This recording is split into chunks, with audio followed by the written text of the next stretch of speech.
Fala galera, beleza? Bem-vindos ao canal O Gerador de Riqueza. Felipe aqui, espero que todos vocês, investidores, investidoras, membros e inscritos do canal, se você ainda não é inscrito, se torne, esteja muito bem. Então falaremos um pouco sobre alguns ativos, ativos de seguros.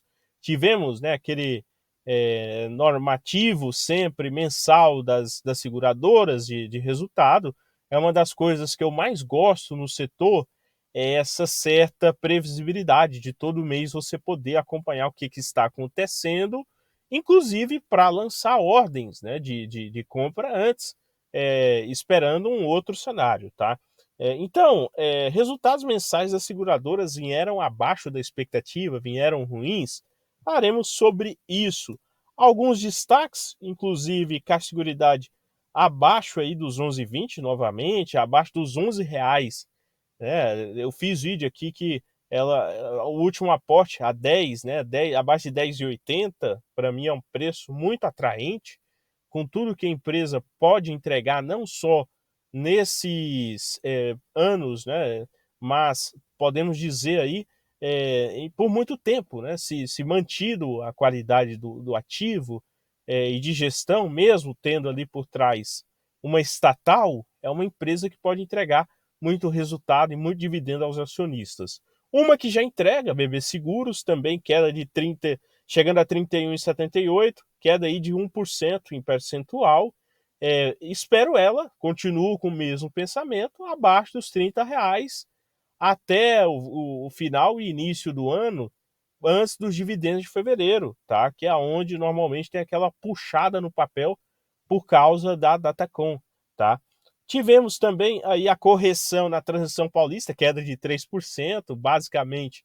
Nesse curto prazo não tem sentido essas altas em Transição Paulista depois que ela chegou a 21, né? Essa volatilidade de Transição Paulista, ela não acontece normalmente. São players que estão alugando e pagando até 50% pelo aluguel da ação por causa da questão lá da Eletrobras, vender ou não, tá? Então, pré-dividendos também, né? Poderia ser outro fator, mas no longo prazo a empresa ela está regulada, não tem uma grande polêmica para você ter essas volatilidades de curto prazo. Então, basicamente, é bom, né? Você comprar barato e o ativo depois subir, mas é melhor ainda você colecionar o máximo de ações possível no longo prazo, né? Melhor ainda porque dá tempo de você formular ali uma base naquela empresa. Se a mineração, 6,86, também aí um recuo, e eu vou falar logo adiante que tem mais bancos, né, mais banco de investimento de olho em CSN Mineração. Isso, para mim, claro, de uma certa naturalidade. Nós temos o Brasil, né, ele é um grande exportador do minério de ferro, então é uma certa até naturalidade você ter essa cobertura. Porém, o que chama a atenção é que o ativo, você não tinha essa cobertura em cima do ativo. Quando eu falo cobertura, é sobre preço teto, preço alvo, quando estava lá nos 3,60, 3,80, quando estava abaixo dos R$ 4, inclusive nesse ano ainda, né, quando estava lá nos 4,20, 4,15, praticamente todo mundo detonava aportes em CSN Mineração. Além disso, tivemos também KLBN11, alta aí acima dos 23, e Auren Energia sustentando, né, mesmo com uma queda aí, mas sustentando acima dos 14.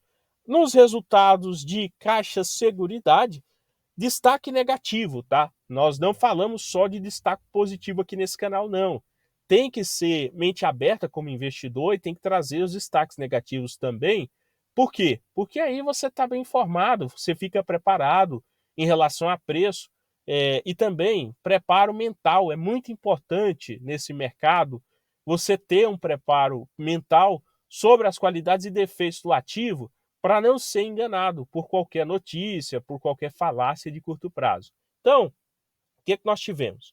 Nós tivemos uma queda aí no curto prazo em relação à contribuição mensal, né, na captação de previdência, em ordem de 25% versus o setembro de 2022, tá?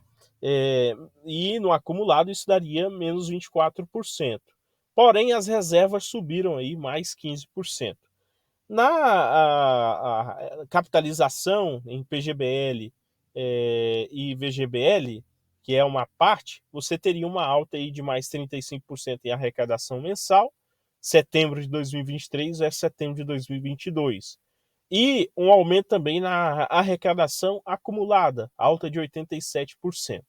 Então, o segmento de previdência, né, foi o destaque aí negativo na questão de arrecadação. Porém, no ano há um crescimento de 15%, tá?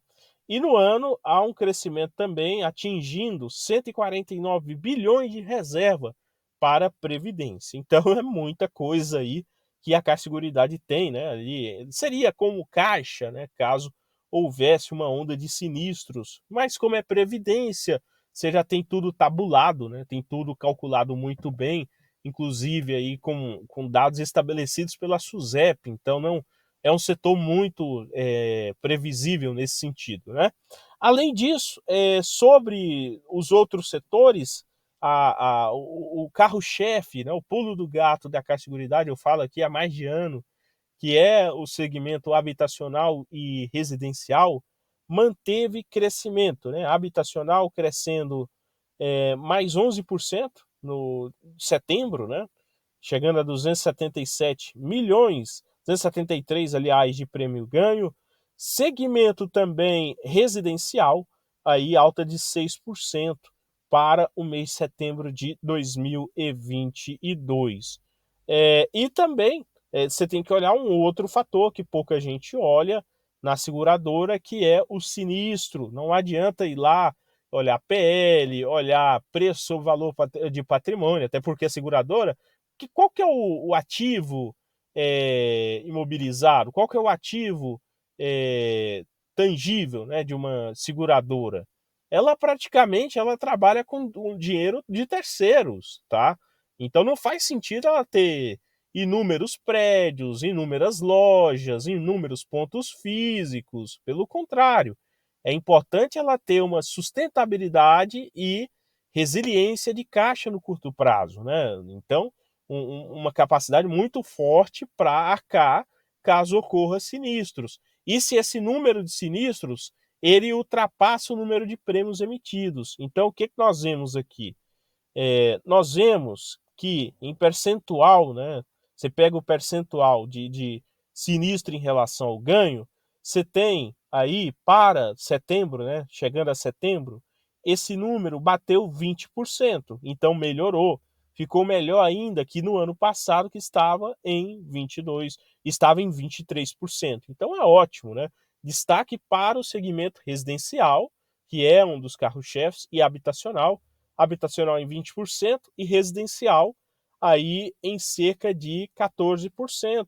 Então são números interessantes, ou seja, para o consolidado digamos, de 10 clientes que foram emitido prêmio no período, né, aí o período de, vamos colocar um ano, né, praticamente para exemplo, você teve apenas 2 que precisaram chamar o seguro, acionar o seguro, ganhar o sinistro, né, nesse caso, e depois de passar, né, por inúmeros trâmites. Então, para a seguradora, 8 clientes, praticamente, no caso aqui da Caixa Seguridade, não acionaram o sinistro. É um ótimo negócio para ela, porque o que os 8 têm que fazer, mesmo eles não acionando, eles têm que pagar mensalmente. No caso residencial ou habitacional, o habitacional, né, tem que pagar ali a prestação da casa todos os meses, já está embutido normalmente. Normalmente é embutido a taxa TR ou taxa Selic. Quem ganha com isso é o próprio banco e a Caixa Seguridade, tá? E o acionista, né, que detém as ações e pensa em comprar barato.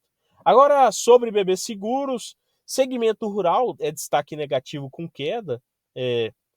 Mesmo assim, né, o mercado no geral caiu. Se você olhar, o mercado agrícola caiu 20%. Se você olhar o segmento rural de mercado de seguros, caiu 7%, enquanto a BB Seguros caiu 2%. Mesmo assim, não é um resultado ruim, né? por tudo que a empresa é capaz de entregar. Além também de outros setores, como o crescimento no setor, praticamente aí a lateralização, né, de segmento vida, crescimento no prestamista, crescimento no habitacional, porém queda tanto no residencial como também no rural, tá? Mas um crescimento aí de pouco a pouco no empresarial, né? Esse é um novo tipo de seguros que pode ser bem rentável nos próximos anos, assim como o rural já é hoje, né? Nós vemos então, gostei do resultado de BB Seguros. Entre as duas, acredito que Caixa Seguros é aquilo, né? O que estava esperado já de residencial e habitacional. É praticamente um reloginho. Todos os meses você tem ali, né, um crescimento contínuo. Você pode ter uma futura, algum grande evento que pode atrapalhar esse crescimento. Já a BB Seguros, você tem fortes resultados do segmento rural, porém, quando o segmento rural não está muito bem, Vida vai lá e compensa, né? Segmento Vida compensa. Agora, ela entrando no segmento habitacional, você vai prestando atenção que a empresa ela consegue crescer, né? Em todas as vertentes. Agora, o que nós tivemos? Banco de Investimentos Jefferies eleva preço-alvo de mineração após resultados do terceiro trimestre. Claro, aqui eu dou razão, porque é mais de 1 bi e 200 milhões de lucro e o mercado esperava 881 milhões no melhor dos cenários. Então, a própria CSN Mineração soltou fato relevante que a meta em relação a volume e até mesmo compra de minério para revender, né, para revenda, será maior que nos anos passados. Porém, fazer isso daqui com quem, né, segue a recomendação para quem assina, né? A gente pensa que quase não tem, porém tem gente que segue, né? Segue à risca esse tipo de recomendação, é um escárnio muito grande, né? Então, o preço-alvo foi elevado de 5 para 6,75, a ação hoje fechou um pouco mais aí de 6,66. Então, o que acontece?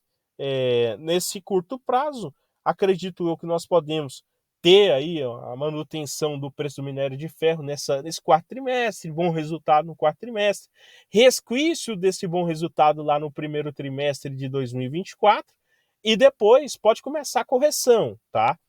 Pode começar uma correção leve ou mais pesada, depender do que nós teremos de cenário na China. Sobre essa aceleração, o que tem que ser olhado? Não só China. O pessoal confunde muito com Vale, né? Ela tem outras parcerias no Japão, na própria Coreia do Sul, com a Glencore na Suíça, então na Europa, né? Então prestem atenção no que está sendo feito de investimentos. Não olha só China, tá? China tem um peso? Tem um peso. Nós vimos o que aconteceu. Mas não é tudo nessa empresa. Então, por último, fim do juros sobre capital próprio, veja quais são os planos do Ministério da Fazenda. Basicamente, eles estão aí desenvolvendo, claro, a gente respeita esses desenvolvimentos, essas articulações, e é importante você ter um julgamento depois de ter alguma coisa maleável, estruturado para julgamento. Mas o que eles estão tentando propor? Né? Estão tentando propor uma provisão para patrimônio corporativo, é o novo nome, né? Conhecido como ACE. Esse praticamente aí é um mecanismo que é utilizado lá na Itália. Pessoal, eu sou sincero, até agora eu não entendi muito bem como que irá funcionar, porém, com isso, o que eu quero trazer com essa notícia de avaliação pessoal? É que empresas que ainda não divulgaram grandes juros sobre capital próprio, pode abrir a torneira, né, nesse curto prazo, ainda mais empresas que têm caixa aí, tanto com intenção de investimentos ou com intenção de pagar proventos nos próximos anos. Então, a TRPL, está alavancada. Está alavancada. Mas quando começar a ver que o negócio é sério, né, e pode ter uma tributação superior, eles vão aproveitar sim. Seria, na verdade, irracionalidade, tá? Com os fatos presentes. Você tem uma própria Auren Energia com caixa robusto, com baixo endividamento. Você pensa que eles não aproveitariam a receita financeira ali, os 15%? Então, você tem que fazer esse tipo pelo menos, cálculo de fato, né? Para poder ir comprando de pouco a pouco as ações no período de queda. Próprios bancos também, tá? Bancos, próprio Banco do Brasil, a própria União se beneficiaria com isso, né?